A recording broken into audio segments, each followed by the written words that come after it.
And it looks like we are now finally heading for more of an action side of things. For those who don't know what I mean, so one of the things I've mentioned I think Build King really needs is some fight, just like some action. Because the guy who makes it, if you haven't read Toriko, he does a lot of really good, fight scenes. He does action as well as he does world building, and the world building has been really good with Build King so far. I really like his style. I mean, even in this page alone is you see what I mean. Like the big cool clam kingdom underwater is neat, but I love the idea of in Japan I don't know to the extent, but I know that they have those cicadas that you'll find a dead husk of one whenever it molts or something, or it just goes and dies. And so somebody like Shimabukuro, who probably I would assume had seen them growing up, takes a giant one and turns it into a castle, and he's like, oh. Yeah, people use the remains of ancient creatures in order to build castles and domains all the time, and that having to do with reverence to the upside down castle that Cork grew up in, was it King Bat?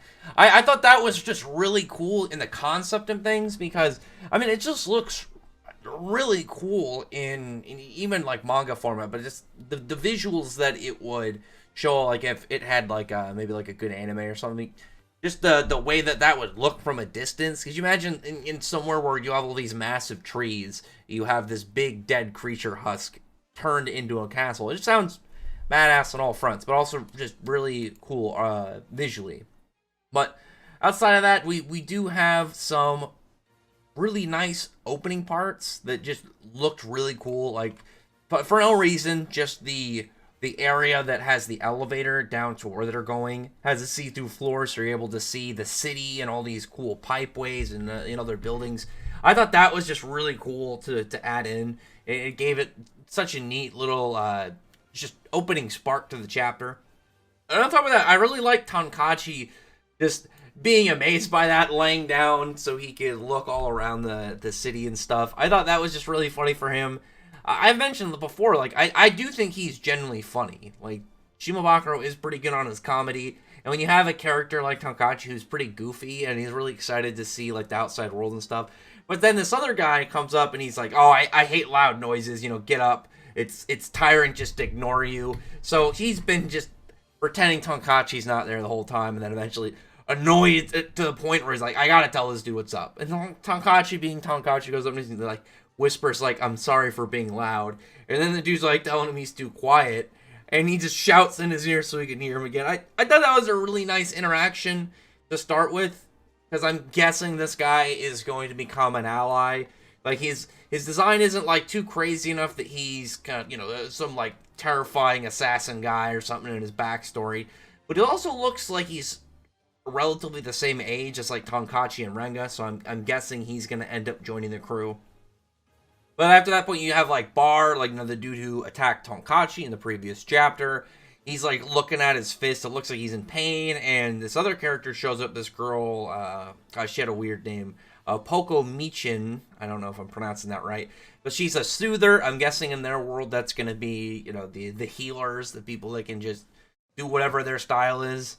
I don't know exactly. We still don't have the full extent of things, because is this gonna be she's gonna be a massage therapist or something? Or looks like she has a weapon of some kind or a tool. Maybe it will help heal this dude, or it's just something to do with with the area. I feel like she has to have something important, because otherwise, what is the point of showing her character? Now that they think about it, I don't really take much notice of her when she was first shown. In terms, I would just think, oh, this is their healer or their doctor or whatever. But I'm wondering why she was first shown and then very briefly gone past. It was set there to get kind of glossed over, I feel.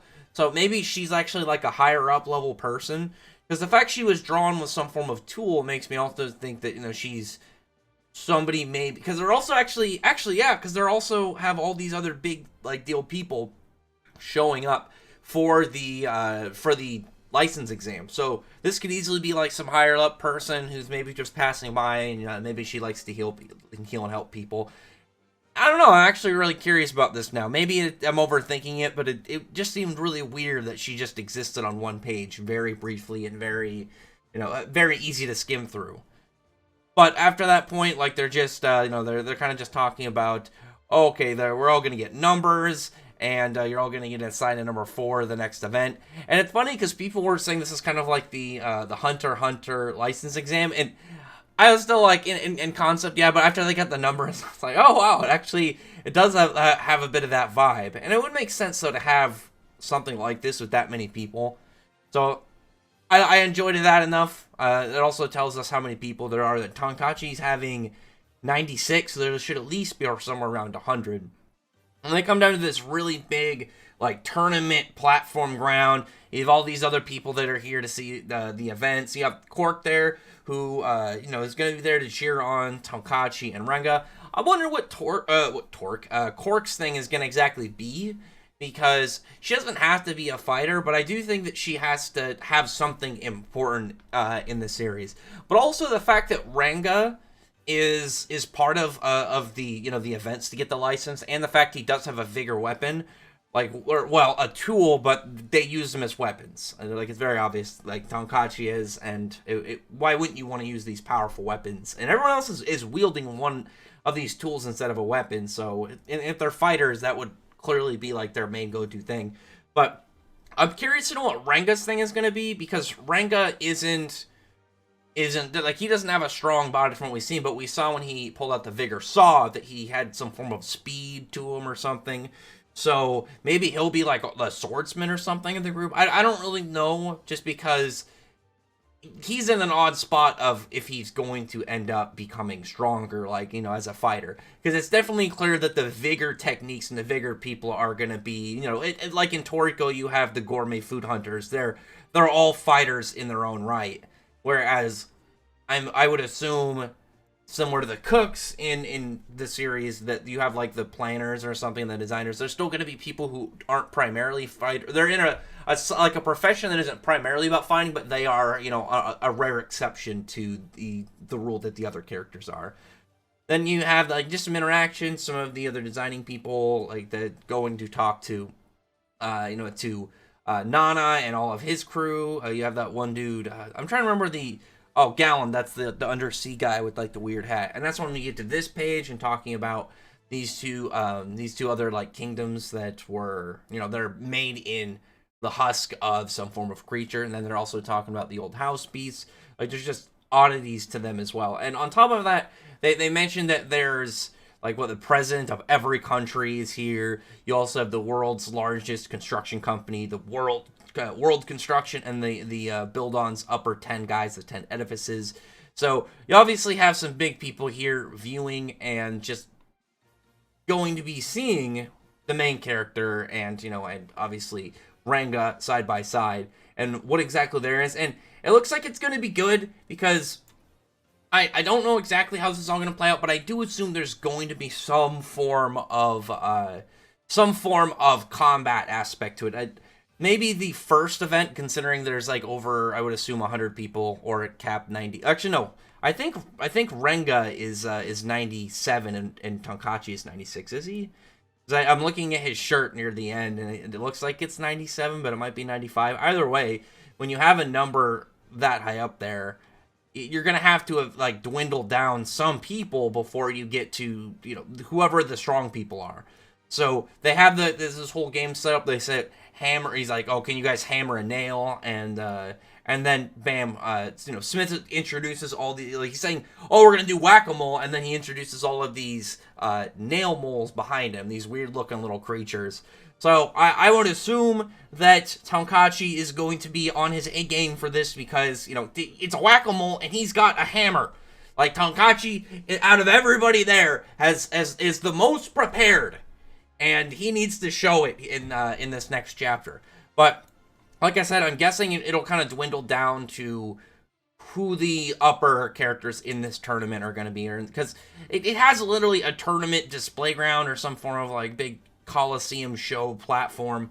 So I would assume that there's going to be some form of battle here. Like, if there's going to be at least a couple fights, I think that'd be really cool. Maybe it dwindles down to like the top 8 or something, and just do the classic match of 8, because we don't have to have like a ton.